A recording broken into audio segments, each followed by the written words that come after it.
နောက်ထပ်မေးခွန်းတစ်ခုကတော့ဝတ်ဆိုတာအမြဲတမ်းလဲပါလားရှင်ဗျာဝတ်မလဲဘဲနဲ့ပဲနိဗ္ဗာန်ရအောင်ရောလုပ်လို့ရပါသလားနောက်တစ်ခုကအဟောတိကံဆိုတာရောဘာပါလဲရှင်အဲ့မှာဝတ်ဆိုတဲ့စကားလုံးကိုဘုံကိုရှင်းပြမယ်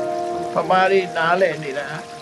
ကိုကလူတယောက်ကိုချီကျိုးအောင်လုပ်လိုက်ရင်ကိုချီကျိုးတယ်မှန်ပါဗျာအဲ့ဒါဝတ်လဲတယ်လို့ယူဆတယ်မှန်တော့အဲ့ဒါတော့အကျိုးပေါ်တယ်လို့ပြောတယ်မှန်ပါဝတ္တဆိုတဲ့အဓိပ္ပာယ်အဲ့ဒါပြောတာမဟုတ်ဘူးဝတ်က၃မျိုးရှိတယ်ကိလေသာဝကမ္မဝဝိပါကဝဝတ္တဆိုတာလဲပတ်ပြီးဖြစ်တယ်အကြောင်းနဲ့အကျိုးနဲ့လဲပတ်နေတယ်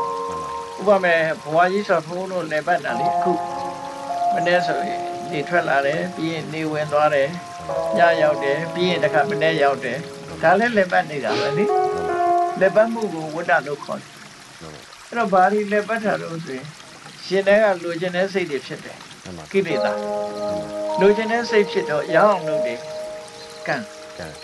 ရလာတဲ့ဝိပါကအကျိုးလိုချင်တယ်ရအောင်လုပ်တယ်ရတယ်လိုချင်ပြန်တယ်ရအောင်လုပ်ပြန်တယ်ကြိုးစားပြန်တယ်ဆိုဒီအကြောင်းအကျိုးကြီးကလည်းပတ်နေတာဒါဝတ်လို့ခေါ်တယ်ဝတ်မလဲပဲနိဗ္ဗာန်ရအောင်လုပ်လို့ရလာဆိုဒီအကြောင်းအကျိုးဆက်ဆက်နေတာတွေကိုနိဗ္ဗာန်ရအောင်လုပ်တယ်ဆိုတာကဒီထဲကလုပ်ရတယ်သူကမှန်ပါ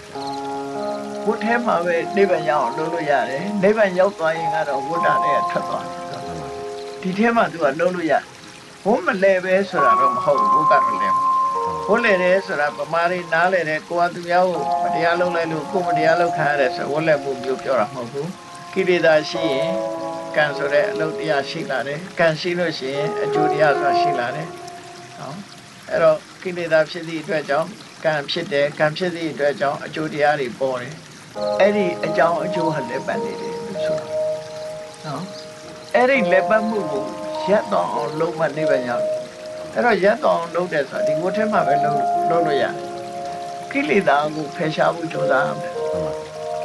ကိလေသာကိုဖယ်ရှားလိုက်လို့ရှိရင်ကိလေသာတွေငြိမ်းသွားရင်ကံကလည်းပြတ်သွားတယ်ကိလေသာនិရောဓိကမ္မនិရောဓကိလေသာငြိမ်းမှကံငြိမ်းတယ်မှန်ပါဗျာကိလေသာငြိမ်းသွားရင်ကံငြိမ်းသွားတယ်ကံငြိမ်းသွားလို့ရှိရင်ဝိပါကဆိုတဲ့နောက်ကအကျိုးမလာတော့အဲ့ဒါနေပါရောက်ခြင်းပဲဖြစ်တယ်နော်ဟောတိကံဆိုတာကနားလည်အောင်ပြောရမယ်ဆိုရင် expire ဖြစ်တော့ expire ဆိုတာဆေးပစ္စည်းနဲ့သတ်မှတ်ထားတဲ့အချိန်ကုန်လို့ရှိရင်တော့ expire ဖြစ်တယ်မှန်ပါဘာပစ္စည်းပဲဖြစ်ဖြစ်သတ်မှတ်ထားတဲ့အချိန်ပိုင်းကျော်သွားရင်ဒါ expire ဖြစ်တာဒါအဟောတိကံရဲ့အဓိပ္ပာယ်ကကံနေလည်းတော့ဖြစ်သွားပြီအကျိုးမလာတော့ချိန်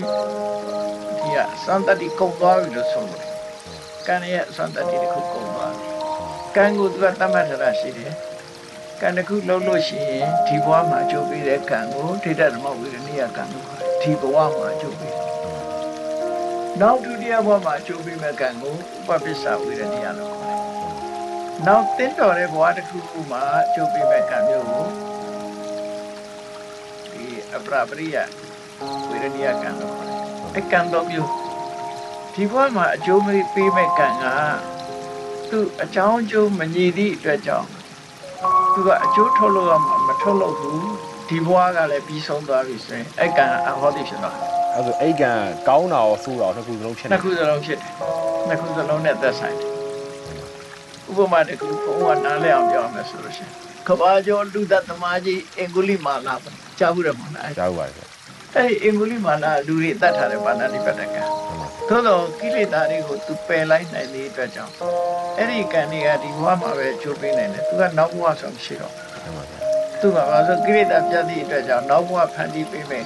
တဏှာဆိုသူမှမရှိဘူးကံနဲ့ကိလေသာတွေမရှိဘူးနောက်ဘဝမရှိသည့်အတွက်ကြောင့်နောက်ဘဝမှာငရဲကြရမယ်ဒီသူလှုပ်ထားတဲ့ကံတွေဟာစပယ်ရဖြစ်တယ်အဲ့ဒါဆိုရင် तू ကဒီဘဝမှာပဲ तू ရဟန်းပြုရင်အချိန်တော့ခဲနဲ့အထုခံရတာဝိုင်းဆဲတာလောက်ပဲအဲ့ဒါလောက်ပဲနဲ့ပြီးသွားတယ်တင်ပါဗျာပြီးသွားတယ်ဟိုအမျိုးလို့ပေါ့တကြောင်းကြာမှာတို့ငြိမ်းချမ်းသာဝင်နဲ့တရေလောက်နဲ့လွတ်သွားသလိုဖြစ်မှာကံကိလေသာတွေကိုဖျက်ဆီးလိုက်သည့်အတွက်ကြောင့်ကံတရားအကျိုးပေးခွင့်မရှိတော့မပေးနိုင်တော့ဘူးပေါ့နော်ကိလေသာနဲ့ကံပေါင်းစပ်မှသူအကျိုးပေးတော့မျိုးစေ့ပေါက်တာပဲကြည့်လေရေနဲ့တွေ့ပါပေါက်တော့မလားမှန်ပါဗျာရေနဲ့မတွေ့အောင်တွေးချောက်တဲ့နေရာမှာထားလိုက်မယ်ဆိုရင်ဒီမျိုးစေ့ကပေါက်တော့လေတင်ပါဗျာအဲ့ဒါလိုပါပဲ